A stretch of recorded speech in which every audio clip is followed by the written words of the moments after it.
18h24, le grand journal du soir, la suite sur Europe 1. Vous écoutez Mathieu Charrier. Alors à cette heure-ci, habituellement, vous le savez, c'est le journal des sports. Évidemment, il n'y en aura pas ce week-end, toutes les compétitions ayant été annulées ou reportées. Et l'on a choisi à la place de mettre en avant des initiatives de solidarité autour de cette lutte contre le coronavirus, des initiatives positives. Je suis donc en ligne maintenant avec Grégory Grelet. Bonsoir. Bonsoir. Vous êtes économiste à la Banque de France. Vous venez de fonder le site enpremiereligne.fr. Déjà, expliquez-nous ce que c'est, ce qu'on peut y trouver, ce qu'on peut y proposer. Expliquez-nous. Alors c'est très facile, c'est une plateforme de mise en relation de personnes qui sont, comme le nom l'indique, en première ligne. On pense évidemment aux soignants, aux médecins, aux infirmières, mais aussi à tous ceux qui sont en première ligne aujourd'hui dans la crise que nous traversons. On élargit évidemment aux pompiers, aux ambulanciers, aux policiers, mais aussi aux monsieur qui remplit les étalages des rayons dans le Monoprix qui fait le lien entre le stock et le reste du magasin. La personne qui s'occupe de transporter dans le fret SNCF l'ensemble des denrées alimentaires pour continuer à alimenter les villes. Et tant de personnes qui sont justement en première ligne, qui ne peuvent pas arrêter de travailler, sinon le pays s'arrête et on aurait d'autres problèmes que ceux que nous avons aujourd'hui. Et donc pour ces personnes, on a décidé de créer cette plateforme de mise en relation pour deux choses les plus évidentes à court terme. C'est la garde d'enfants, parce que c'est vrai qu'à partir de jeudi dernier, lors de la décision du président de la République de fermer les écoles, il y a beaucoup d'enfants qui sont rentrés dans leur foyer, et pour certaines personnes, s'organiser. C'est-à-dire que moi, je peux proposer de les garder, leurs enfants, par exemple. Exactement, vous pouvez proposer de les garder, notamment, évidemment, vous avez compris, c'est plutôt pour les familles monoparentales, divorcées, veufs, etc. Ou alors, les deux personnes sont essentielles, on peut penser à des couples de médecins, on a des exemples, et donc toute personne peut s'engager. Dans une limite, évidemment, plus de 18 ans, moins de 60 ans, pas dans les publics vulnérables, donc pas de tout ce qu'on a vu, les maladies qui créent des complications avec le Covid 2019, on essaie de les limiter. Donc il y a la garde d'enfants, il y a quoi? Je peux aller leur faire leurs courses, leur proposer peut-être des appartements. Courses et la garde d'enfants. Courses et garde d'enfants. C'est ça. Pour l'instant, c'est les courses et la garde d'enfants, mais nous, ce que nous faisons, c'est une mise en relation, c'est très en amont de la rencontre. Et donc, en fait, ce qu'on fait, c'est une fois qu'on a quelqu'un qui s'est déclaré comme étant volontaire et quelqu'un qui a un besoin dans le même code postal et qui sont proches l'un de l'autre, on envoie un mail, c'est très simple, les deux reçoivent le mail et après, à partir de là, on leur envoie des consignes, mais ils s'organisent entre eux. Si les courses deviennent de la garde d'enfants, si les gardes d'enfants deviennent un autre bon plan, si c'est pour aller aider pour autre chose, aller chercher des médicaments, on a mis en relation deux personnes, une personne qui avait du temps et qui était volontaire, avec une personne qui n'avait pas de temps.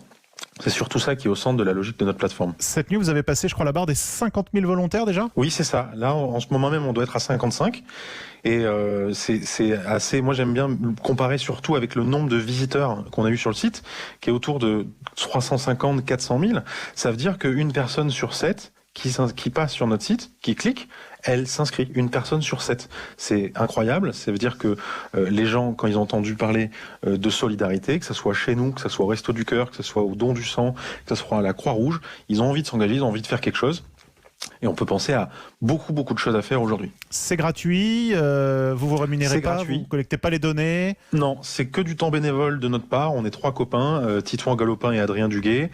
Et maintenant, c'est gratuit, ça le sera toujours. La plateforme disparaîtra quand le Covid aura été battu. On détruit toutes les données au fur et à mesure. Il n'y aura pas de proposition commerciale ou quoi que ce soit. On est vraiment là pour sortir de cette crise par le haut.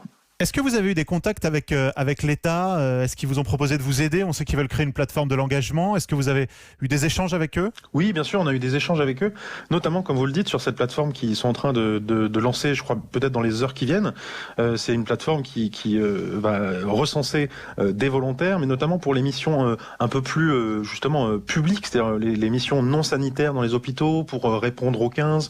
Beaucoup de missions qui sont liées notamment au service civique.